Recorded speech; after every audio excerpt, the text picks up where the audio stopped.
ভাই, শোনা যাচ্ছে দুদক সাবেক উপদেষ্টাদের নিয়ে কিছু মামলা করছে এবং আপনার নাম নিয়ে গুঞ্জন অনেক বেশি শোনা যাচ্ছে। আপনার অবস্থানটা কি এই দুদকের মামলাগুলোর বিষয়ে? আমার জানার মতে মামলা না, দুদকে কিছু অভিযোগ গেছে। আজকে আমিও সংবাদ মাধ্যমে দেখলাম যে দুদকে কোনো একজন ক্রিকেট প্লেয়ারের ভক্তরা গিয়ে মব তৈরি করে সেখানে অভিযোগ দিচ্ছেন। এখন আমারও একটা অভিযোগ আছে যে মানে কোনো তখন আমি সরকারের দায়িত্বে থাকাকালীন জুলাই গণঅভ্যুত্থানের বিপক্ষে অবস্থান নেওয়ার কারণে এবং শেখ হাসিনাকে এন্ডোর্স করার কারণে বলেছিলাম এবং সিদ্ধান্ত নিয়েছিলাম যে সাকিব আল হাসান বাংলাদেশের জার্সি পরে বাংলাদেশের পতাকা বহন করার কোনো নৈতিক অধিকার তার নেই। এখন সেটা যদি দুর্নীতি হয়, কাউকে যদি খেলতে না দেওয়া দুর্নীতি হয়, তাহলে সেটার জন্য আমার শাস্তি হোক, আমার কোনো সমস্যা নেই। এখন আমাদের আসলে খুবই হাস্যকর হয়ে যাচ্ছে বিষয়গুলো।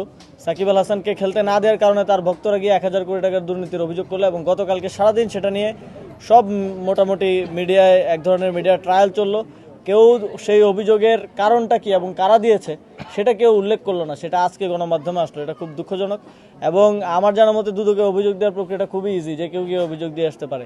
কিন্তু তারপরেও তাদেরকে কেন সেখানে মব তৈরি করতে হলো বা সেখানে কেন এইভাবে লোকবল নিয়ে, আমার ধারণা হচ্ছে এর পিছনে কোনো ধরনের উস্কানি অথবা ইন্ধন আছে। কোনো যদি সুস্পষ্ট কোনো এই ধরনের হাস্যরসাত্মক অভিযোগ ছাড়া যদি কোনো সুস্পষ্ট কারো অভিযোগ থাকে, আমি মনে করি সেটা সে করতে পারে। এটা গণতান্ত্রিক দেশে সবার সে অধিকার আছে। কার যদি আমার থেকে কোনো কিছু জানার থাকে, আমিও সেটা স্পষ্টভাবে, আর এখানে গোপনীয়তার কিছু নেই, সেটা স্পষ্টভাবে বলার জন্য প্রস্তুত আছি এবং সহযোগিতা করতে প্রস্তুত আছি। এনসিপির 6 জন এমপি হয়েছে, এখন পর্যন্ত তারা যে ধরনের কাজগুলো করেছে, এটুকু আপনার কতটুকু খুশি হয়েছেন এই কাজগুলো?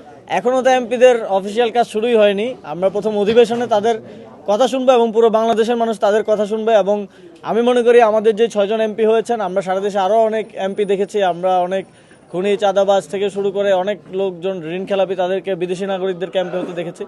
আমরা মনে করি এই 6 জন বাংলাদেশের সংসদীয় রাজনীতিতে, সংসদীয় অধিবেশনগুলোতে নতুন প্রাণ চাঞ্চল্য নিয়ে আসবে এবং বাংলাদেশের মানুষ এই 6 জনের কথা শোনার জন্য, এই 6 জনের মাধ্যমে বাংলাদেশের জনগণের কথা সেখানে প্রতিফলিত হবে। ধন্যবাদ আপনাদের সকলকে।